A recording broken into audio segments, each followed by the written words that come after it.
अधिवेशनाच्या दरम्यान अनेक आमदार आकाशवाणी आमदार निवासात राहतात आणि याच आमदार निवासातील कॅन्टीनमधून जेवण सुद्धा करत असतात।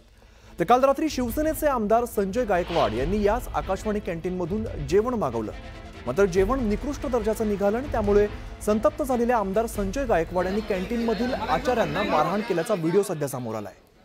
आमदार संजय गायकवाड हे नेहमी वादग्रस्त वक्तव्य करत चर्चेत राहतात, मात्र यावेळेला त्यांनी कर्मचाऱ्यांना मारहाण केल्याचा व्हिडिओ आता समोर आलाय। त्यामुळे संजय गायकवाड पुन्हा एकदा वादाच्या भोवऱ्यात सापडले। तर आपण दृश्यांमध्ये बघतोय कर्मचाऱ्याला मारहाण करतानाचा व्हिडिओ समोर आलाय।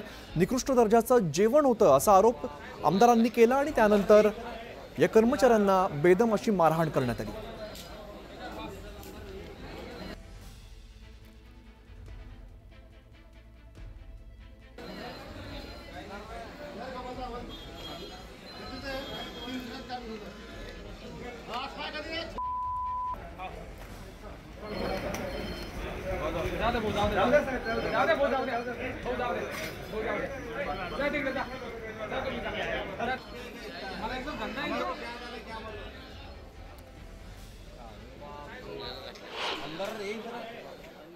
संजय गायकवाड जी आपल्यासोबत आहे। संजयजी, कालचा तुमचा व्हिडिओ आणि तो तुमचा अग्रेसिव्ह अंदाज आम्ही बघितला। हा व्हिडिओ सध्या व्हायरल होतोय।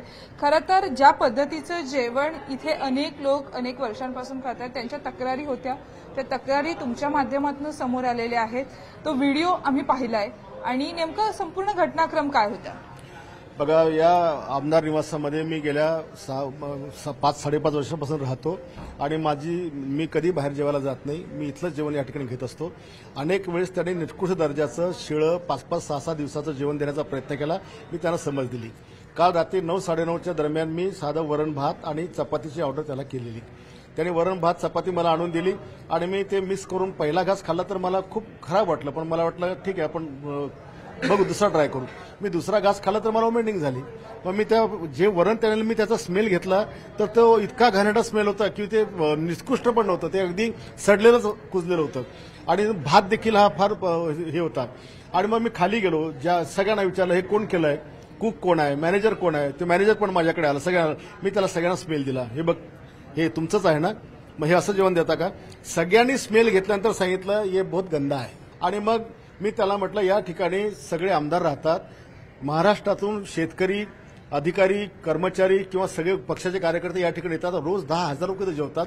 या लोकांच्या जीवाशी तुम्ही सगळे लोक खेळता, आमच्या जीवाशी तुम्ही खेळतात। त्या कर्मचाऱ्यांना, तिथल्या आचार्यांना मारलं, त्यावरती सुद्धा आक्षेप घेतला जातो आहे की तुम्ही ज्या कपड्यांमध्ये रूममध्ये होता त्याच कपड्यांमध्ये खाली उतरलात, म्हणून सुद्धा अनेक लोक तुम्हाला ट्रोल करतात। मला कोणाच्या ट्रोलची पर्वा नाही, मी माझ्यावर बोलण्याची पर्वा करत नाही। जीवाला धोका आमच्या होऊन राहिला, महाराष्ट्राच्या लोकांच्या होऊन राहिला। त्याच्यामुळे अशी प्रतिक्रिया देण्याकरता काही सूटबूट घालून गेलं पाहिजे असा काही कायदा नाहीये। मी जेवताना उठलो, ज्या अवस्थेत जेवत होतो त्याच अवस्थेत मी गेलो।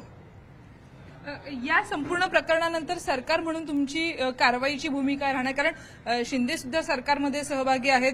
अन्न पुरवठा विभागाकडे तुम्ही याची तक्रार करणार आहात? अन्न पुरवठा विभागाकडे तक्रार करणार आणि आज वेळ पडली तर मी पॉइंट ऑफ इन्फॉर्मेशनमध्ये अध्यक्षांच्या परवानगीने सभागृहामध्ये मांडण्याचा देखील विषय करणार की आमदारांसोबत असं होतं तर सामान्य जनतेसोबत कसं होतं। नेमका या प्रकारामध्ये काय उत्तर या कॅन्टीनकडनं तुम्हाला देण्यात आलं? कॅन्टीनकडनं मला जे काही रात्री उत्तर दिलं त्यांनी मान्य केलं की हे सगळं घाणेरडं आहे।